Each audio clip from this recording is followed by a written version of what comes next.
The night my new neighbor asked, "Who lives upstairs?" Every hair on my arm stood up. I laughed at first and told him nobody lived there because the attic had been locked since my wife passed away 3 years earlier. He didn't laugh back. Instead, he quietly said he saw a light turn on in the attic window almost every night around the same time. My smile disappeared instantly. If emotional family stories with mystery, unforgettable twists, and meaningful life lessons speak to your heart, I'd truly appreciate you subscribing to Behind Dad.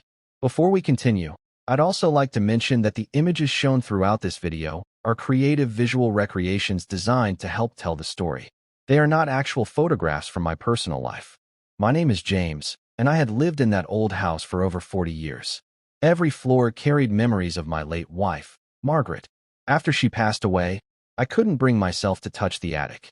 It held old Christmas decorations, family photo albums, furniture we no longer used, and dozens of boxes filled with pieces of our life together.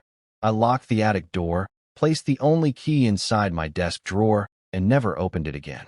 As far as I knew, no one had been inside since the funeral. My new neighbor, Michael, had moved in only 2 weeks earlier. He apologized for bringing it up, but he genuinely believed someone was living upstairs.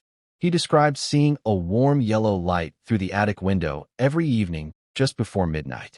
At first, I thought he must have mistaken another house for mine. But when he pointed directly at my roof and described the exact window, I felt a chill run through my entire body. There was no electricity running to that attic anymore. I had disconnected it myself years ago. That same night, I sat quietly in my living room with every light turned off, staring toward the ceiling. At exactly 11:47 p.m., my phone vibrated with a motion alert from one of my security cameras. My hands began shaking as I opened the live feed. The camera pointed toward the attic hallway. At first, nothing moved. Then the attic door slowly opened by itself, and a shadow stepped into the hallway before disappearing back inside. I replayed the camera footage over and over, hoping my tired eyes had imagined it. They hadn't. The attic door had opened just enough for a dark figure to step into the hallway before slipping back inside. My heart was pounding so hard I could barely breathe. I checked the desk drawer where I had kept the attic key for years. It was still there. Nothing appeared missing, yet someone, or something, had been upstairs. I called Michael and asked if he could come over. Within minutes, he was standing beside me, watching the recording in complete silence. Neither of us spoke for several seconds. Finally, he suggested we call the police immediately. Part of me wanted to, but another part couldn't ignore the feeling that there had to be an explanation. I remembered every inch of that house. There was no second staircase, no hidden entrance, and no reason anyone should have been able to reach the attic. The next morning, I unlocked the attic door for the first time in 3 years. Dust covered everything exactly as I remembered. Old furniture stood untouched. Family photo albums were stacked neatly in the corner. Nothing looked disturbed until Michael pointed his flashlight toward the far wall.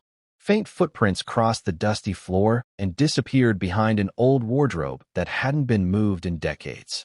My stomach tightened. Together, we carefully pushed the wardrobe aside. Behind it was a narrow wooden door I had never noticed before. The hinges were almost hidden beneath layers of old paint. When I pulled it open, a cold draft rushed through the attic. A narrow passage led into a forgotten storage space built between the walls of the house.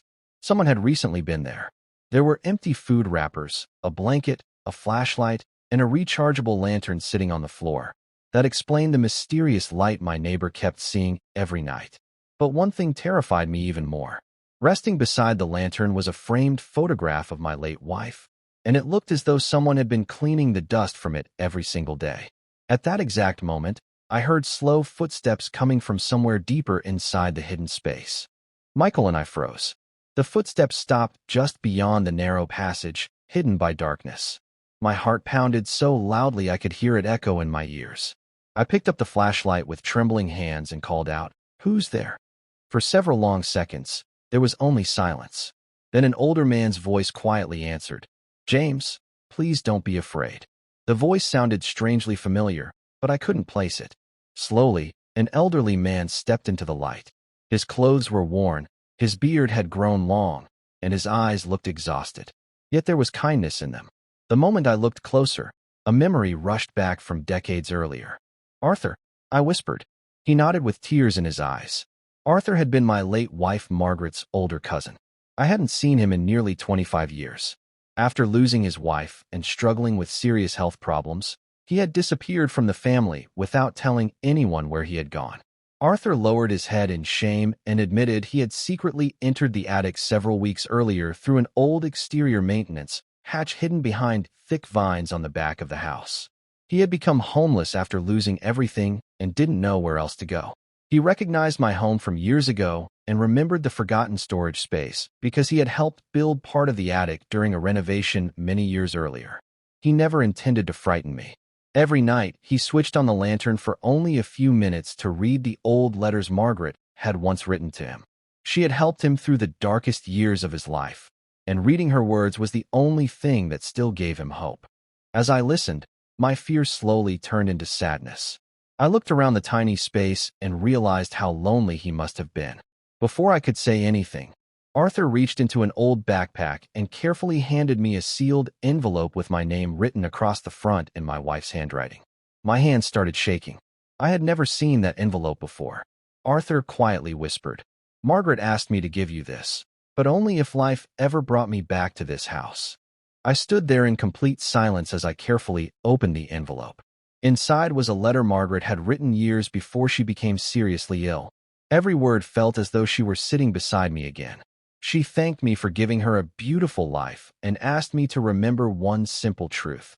If someone arrives at your door carrying pain instead of pride, welcome them with compassion before judgment.